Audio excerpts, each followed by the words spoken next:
Je voudrais tout d'abord vous remercier d'être venus aussi nombreux à cette conférence nationale de l'Alliance pour le Sénégal, qui, comme vous le savez, est un parti politique légalement reconnu dans notre pays. Et vous avez donc constaté la présence massive de nos camarades venus de tous les départements du pays, mais également la présence d'universitaires avec qui nous avons partagé des thématiques qui sont alignées sur les préoccupations des Sénégalaises et des Sénégalais. Je dois rappeler que nous avons parlé aujourd'hui de l'importance du secteur privé dans le développement d'une nation,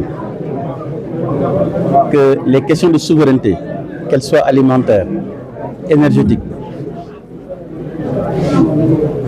sont d'abord la réponse positive aux préoccupations posées par les populations.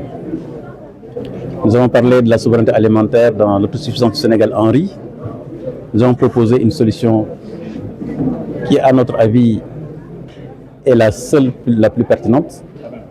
C'est que le développement doit être endogène. Le million de tonnes que consomment les Sénégalais chaque année doit être cultivé au Sénégal. Nous savons tous que le rendement risicole est autour de 7 tonnes à l'hectare sur 2 saisons. Dans la saison, vous avez 2 récoltes. Donc cela veut dire que dans une année, nous avons la possibilité d'avoir 14 tonnes à l'hectare. Faites vite le calcul, vous devez savoir naturellement que le Sénégal doit aménager ici et maintenant plus de 200 000 hectares pour pouvoir justement résoudre définitivement la question de l'autosuffisance en riz. Ce n'est pas un slogan, c'est un fait. Ces 200 000 hectares aménagés pour l'autosuffisance sénégalaise en riz, non seulement évitera à notre pays de dépenser chaque année 300 milliards sur le marché international pour importer du riz, ça nous permettra également de baisser le coût d'achat de ce produit denrée essentiel, puisque maintenant il est produit dans le pays. Mais aussi ces 200 000 hectares feront travailler des millions de jeunes Sénégalaises et Sénégalais. Et ils feront également fonctionner l'économie à travers justement les chaînes de valeur, transport, logistique, stockage, commerce, etc. Ça, c'est un point. Nous avons également parlé durant cette conférence avec les camarades de l'importance de l'économie sociale et solidaire. Puisqu'à côté du secteur formel, du secteur privé formel et du secteur privé informel, vous avez également toute une économie qui est la clé de la cohésion et de la stabilité de la nation, c'est l'économie sociale et solidaire. Ce sont les groupements de femmes qui, à travers les associations, arrivent à résoudre les questions du financement de leur activité.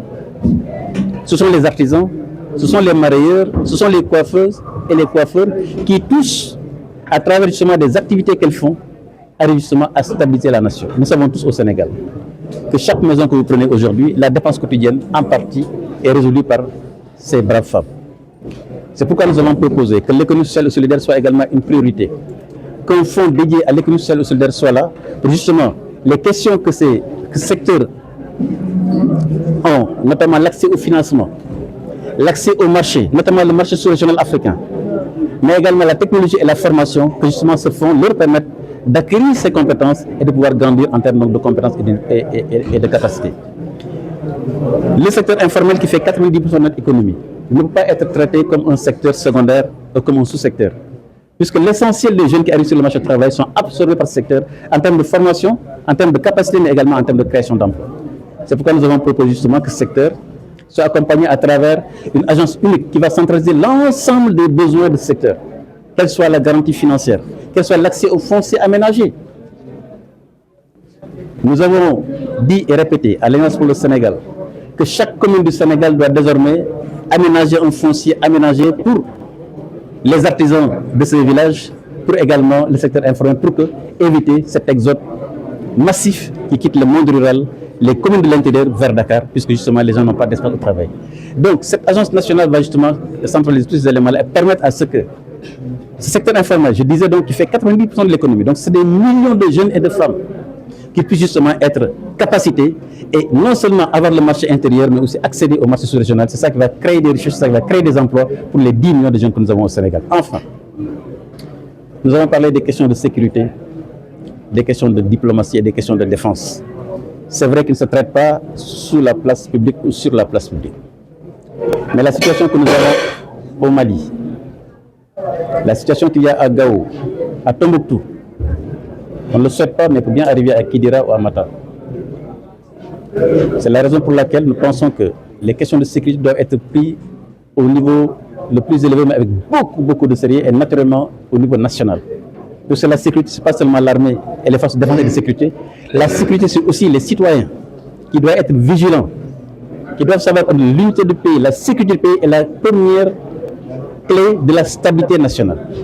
Et donc, chacun doit être vigilant pour que justement notre pays soit préservé de ces forces nocives dont le seul rôle c'est de déstabiliser les nations et déstabiliser les républiques. C'est pourquoi, à l'Alliance pour le Sénégal, nous avons lancé un appel pour dire simplement qu'il y a des sujets qui traversent les clivages partisans au Sénégal.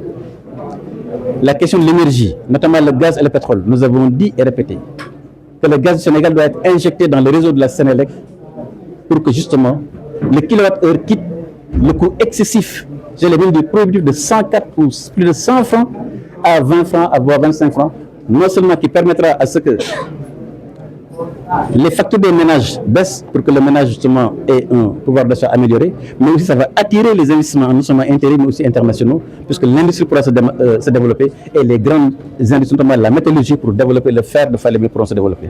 Donc ça c'est une urgence pour que justement le mix énergétique, mais aussi l'injection de gaz dans le réseau électrique donc national soit une urgence absolue pour nous permettre justement de développer notre économie.